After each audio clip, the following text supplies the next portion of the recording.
الحمد للہ والصلاة والسلام علی رسول اللہ واشہد ان لا الہ الا اللہ وحدہ لا شریک لہ واشہد ان محمدا عبدہ ورسولہ اما بعد۔ صحیح مسلم کتاب الصیام، باب استحباب صیام 3 ایام من کل شہر وصوم یوم عرفہ وعاشوراء والاثنین والخمیس، حدیث نمبر 1162۔ عن ابی قتادۃ الانصاری رضی اللہ عنہ ان رسول اللہ صلی اللہ علیہ وسلم سئل عن صوم الاثنین فقال فیہ ولدت وفیہ انزل علیہ۔ ابو قتادہ انصاری رضی اللہ عنہ سے روایت ہے کہ رسول اللہ صلی اللہ علیہ وسلم سے پیر کے صوم کے بارے میں سوال کیا گیا تو انہوں نے فرمایا اسی دن میں پیدا ہوا اور اسی دن میرے اوپر نازل کیا گیا۔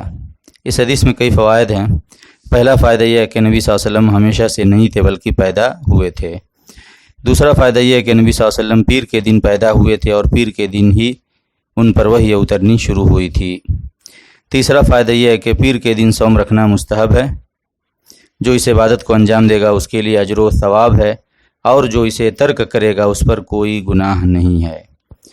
چوتھا فائدہ یہ ہے کہ پیر کے دن سے مراد ہر پیر کا دن ہے سوائے اس پیر کے جو کسی ایسی تاریخ کے موافق ہو جس میں صوم رکھنا ممنوع ہے، جیسے عید الفطر اور عید الاضحیٰ کے ایام، اور اسی طرح تشریق کے ایام یعنی 11 تا 13 ذی الحجہ۔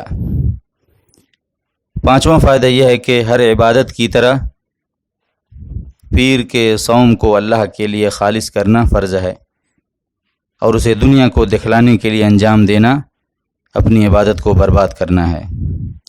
چھٹا فائدہ یہ ہے کہ نبی صلی اللہ علیہ وسلم کی ولادت کی خوشی کے نام پر پیر کے صوم کے ساتھ دوسری چیزیں ملانا شریعت و سنت پر زیادتی ہے، کیونکہ نبی صلی اللہ علیہ وسلم نے پیر کے صوم کے ساتھ دوسری چیزیں نہیں ملائی ہیں، اور اس کے بغیر ہی اللہ کا دین مکمل ہے۔ ساتواں فائدہ یہ ہے کہ ہفتہ واری پیر کا دن نبی صلی اللہ علیہ وسلم کی ولادت کا دن ہے۔ اس دن کو نبی صلی اللہ علیہ وسلم کی ولادت کی اختلافی تاریخ 12 ربیع الاول سے یا کسی دوسری تاریخ سے بدلنا اور اس میں جشن منانا سراسر غلط ہے، بلکہ دین میں بدعت ہے، اور یہ ایسے ہی ہے جیسے ہفتہ واری جمعہ کے دن کو سال کی کسی تاریخ سے بدل دیا جائے اور اس میں کوئی جشن منایا جائے، والعیاذ باللہ۔ آٹھواں فائدہ یہ ہے کہ اس حدیث کے مطابق پیر کے دن 2 نعمتیں ظاہر ہوئیں، ایک نبی صلی اللہ علیہ وسلم کی ولادت اور دوسرے نزول وحی کی ابتدا۔ ان دونوں نعمتوں کے ظہور کے درمیان 40 سال کا فرق ہے، اور ان دونوں کے مہینے اور تاریخ الگ الگ ہیں، البتہ دن ایک ہے اور وہ ہے پیر کا دن۔ پھر ان دونوں نعمتوں میں سے ولادت نبی کی نعمت کو ہفتہ واری پیر کے بجائے سال کے مہینوں میں سے ماہ ربیع الاول کی ایک مخصوص تاریخ کو میلاد نبی کا دن قرار دینا اور اس میں جشن منانا کیوں کر صحیح ہو سکتا ہے، غور کیجیے۔ نوواں فائدہ یہ ہے کہ نبی صلی اللہ علیہ وسلم کی ولادت کا دن ہم سے پہلے نبی صلی اللہ علیہ وسلم کے لیے اور ان کے گھر والوں کے لیے اور ان کے جانثار صحابہ کے لیے انتہائی خوشی اور مسرت کا دن تھا۔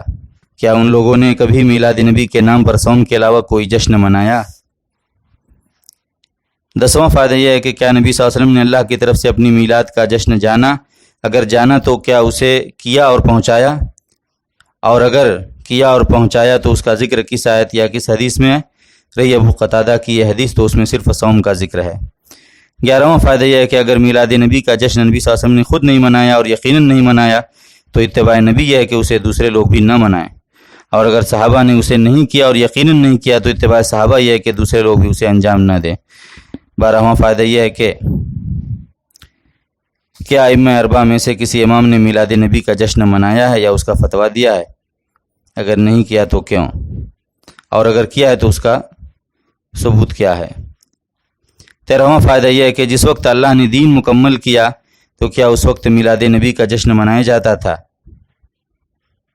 یا اسے بعد میں ایجاد کیا گیا؟ اور اگر اسے منایا جاتا تھا تو کس شکل میں منایا جاتا تھا؟ 14واں فائدہ یہ ہے کہ صحابہ کرام میں سے کسی نے کسی آیت یا کسی حدیث سے میلاد نبی کا جشن سمجھا ہے؟ اگر سمجھا ہے تو اس کا ثبوت کیا، اور اگر نہیں سمجھا ہے تو کیوں؟ 15واں فائدہ یہ ہے کہ کیا عہد نبی کے بعد یا دین اسلام کی تکمیل کے بعد کسی آیت یا کسی حدیث سے کوئی نئی عبادت نکالنا جائز ہو سکتا ہے؟ 16واں فائدہ یہ ہے کہ اگر آپ اللہ اور نبی صلی اللہ علیہ وسلم کے دین پر جینا اور مرنا چاہتے ہیں تو اللہ کی کتاب اور رسول اللہ صلی اللہ علیہ وسلم کی سنت کے مطابق عمل کیجیے، اور اسی دین کو کافی سمجھیے جو اللہ کے نبی اور صحابہ و تابعین کے لیے کافی ہو گیا۔ یہی ہدایت ہے اور یہی سیدھا راستہ ہے۔ اللہ مجھے اور آپ کو اپنی سیدھی راہ پر چلائے اور ہر قسم کی گمراہی سے بچائے۔ آمین۔ وآخر دعوانا الحمدللہ رب العالمین۔